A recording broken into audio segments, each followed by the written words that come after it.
Good morning. It has been the first half week of summer vacation this week, so I'm a little behind on posting when I wanted because I have all three kiddos home now.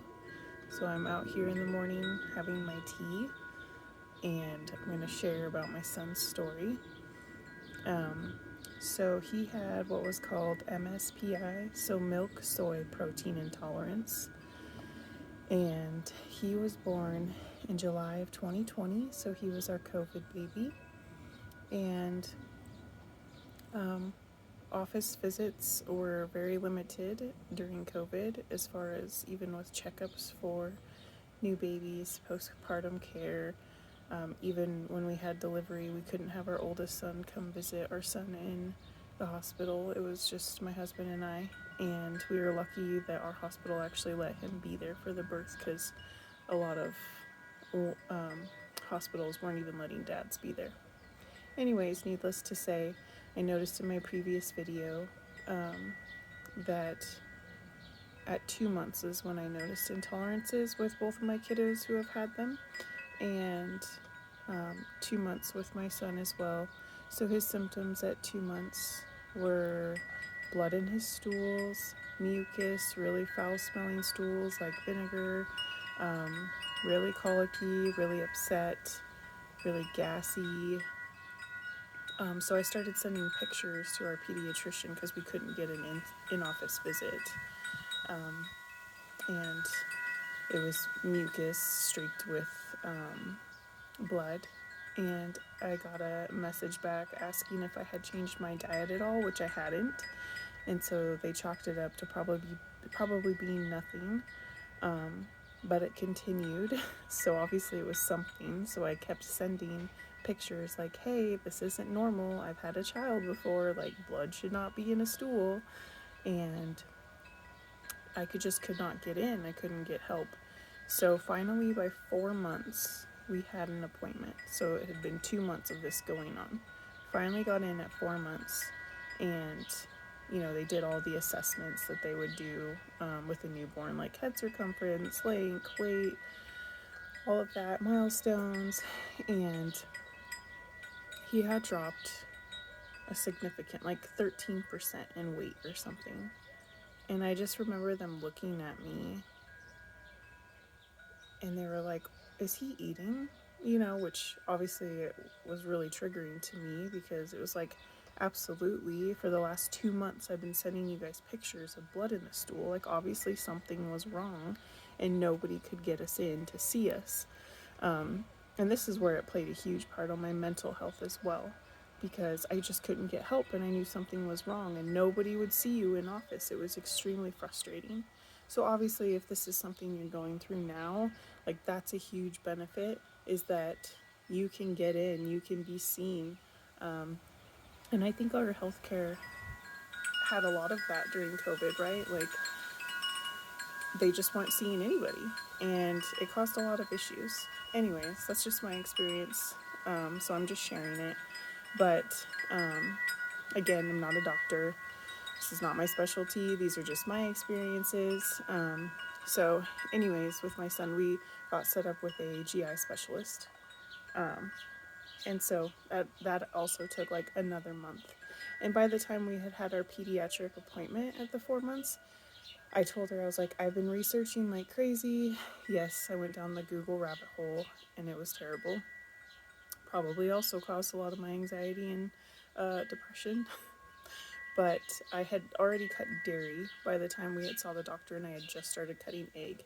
And I started writing down everything that I ate, so that when we saw the GI specialist, he would know, we did see a male, that he would know, everything that I was eating. I was tracking everything, just trying to figure out what is going on.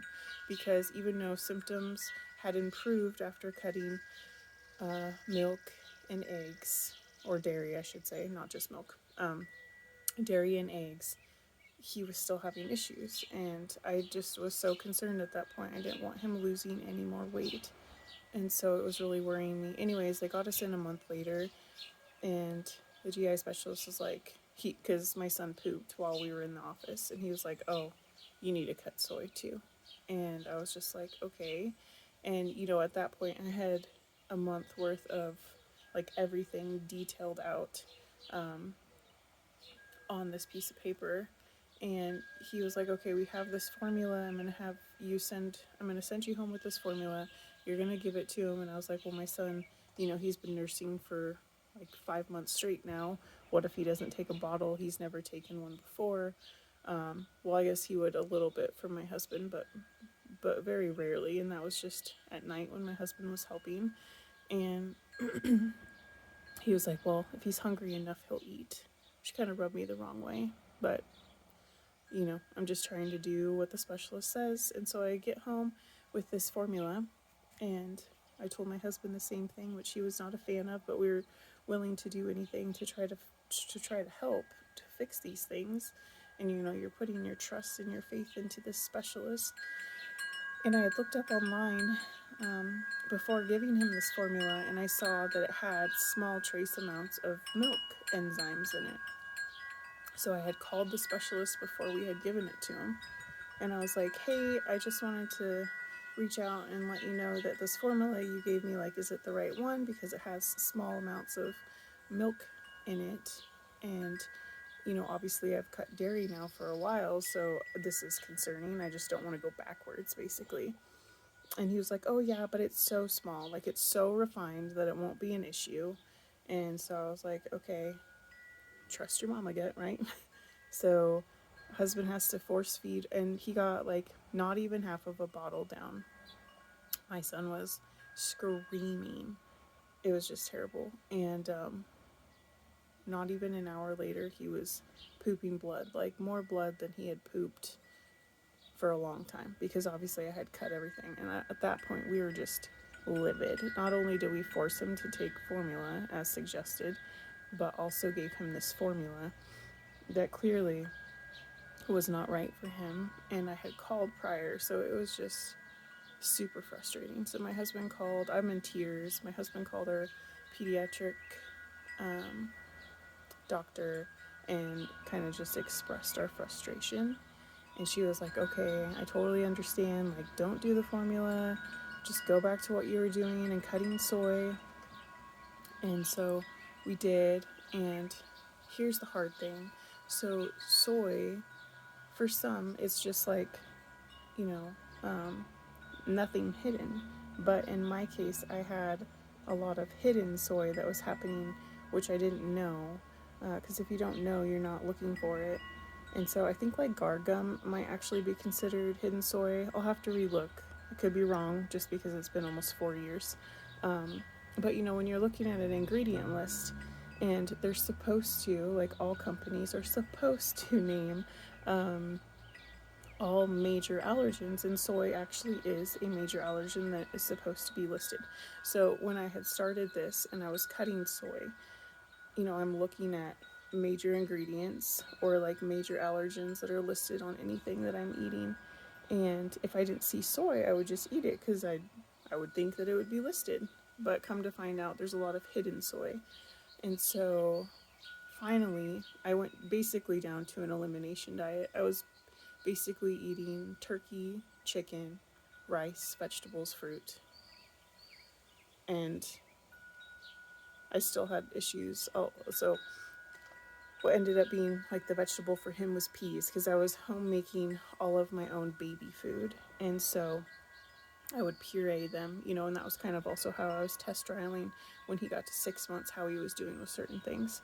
So I'd make like stir fries with veggies and, like my meat, and some of them had peas in it. Well, that was still an issue as well. So my son ended up having milk and dairy. So dairy, soy, egg, and peas. Those were all of his triggers. And once I, eliminated all of them, he was good to go. I mean, it took us basically to when he was starting to be able to eat solids to kind of figure that out. But the whole thing was just, it was horrible. So I guess I'm sharing these because, like I said, my mind and my headspace is way better this time around with my daughter. I'm still working through what all of her triggers are right now. But I can say that through all of this, like, trust your mama gut or your parental gut, your dad watching this. Like I said in the last video before, I'm not a professional, but I do know my experiences, and forcing your child to have to take formula if it's an intolerance, again, we didn't have true allergens, so this is why you need to figure it out with a doctor. But when you are consuming those intolerances that go through the breast milk that affect your baby, I have not seen it cause issues if you're finding the right trigger more than 24 to 48 hours, and then it's out of your system and it's no longer bothering your kiddo. So there is no need to force formula if you're huge on breastfeeding like I am on your child. It's not necessary. You could even, like, if I would have known from the very beginning that it was possibly even like hidden soy, and like I did this time around, I just went straight to an elimination diet. And I also this time around only eat one ingredient whole foods, and that's how I eat, because there's nothing hidden, right? Like anything you buy in a package has multiple ingredients. And so I've found the easiest way with this is eating whole one ingredient foods. There's no questioning, there's no ifs, there's no buts. There's no maybe something's in there that's going to cause you a lot of stress or concern, or wondering if this next food that you ate is, just going to cause a couple days worth of all of these issues. So anyways, listen to your gut, because I wish we would have, in the sense of never even forcing the formula, because after that my son definitely never took a bottle from my husband again. It was like we lost all the trust there with that. So even though it was minimal, a bottle intake, we never had that again. So that was disappointing to my husband as well. But yeah, I just wanted to share how I've gone through these and what I've experienced, and I can, if anybody's interested, I can go into my long spiel about my severe postpartum depression and anxiety, and how that came along, and what that looked like, and what that felt like, and what my recovery was from that, and how I navigated that. Because I think these things should be talked about postpartum, especially about postpartum anxiety. Like when we're screened, I don't know about everywhere else, but when I was screened, especially with my first and second, postpartum anxiety was never even mentioned on the screening. It's never even part of the questionnaire of what I had. So when I was trying to research this, and I could go into my experience there, but when I was trying to figure out what the heck was wrong with me, because I knew something was, I just didn't know what, the anxiety part was nowhere to be found, unless I went down the Google rabbit hole and I was like, holy crap, maybe I actually have postpartum anxiety. But I was never screened for that. And I can just, that I had to beg for help for 4 months as well. So, self-advocate, right? Like, nobody knows you or your kiddo better than you do. So that's why I say listen to your gut. But I'm just here to share my experiences and hopefully bring light to those who are in that dark place right now, or are concerned, or just need somebody's story to know that you're not alone and you will get through it. I can give tips on what I did once I found out all my intolerances, or going through my intolerances this time and trialing them. What's made it easier this time around. But yeah, you can reach out, comment below. I will try to make videos on how I navigated through all of this. But I just thought that it would be a good place to just share this stuff, because I so badly, when I was going through this, just wanted somebody who went through the same thing or was going through it to share my experiences and just, try to navigate through it. I mean, it was so scary. And I think, obviously, if I hadn't gone through it before, the second time of going through intolerances would have been extremely scary as well, and concerning. However, medical help would have been a little bit better this time around, probably, due to not being the year of COVID. But yeah, if you need help, reach out, and I'm here. And I look forward to sharing my experiences.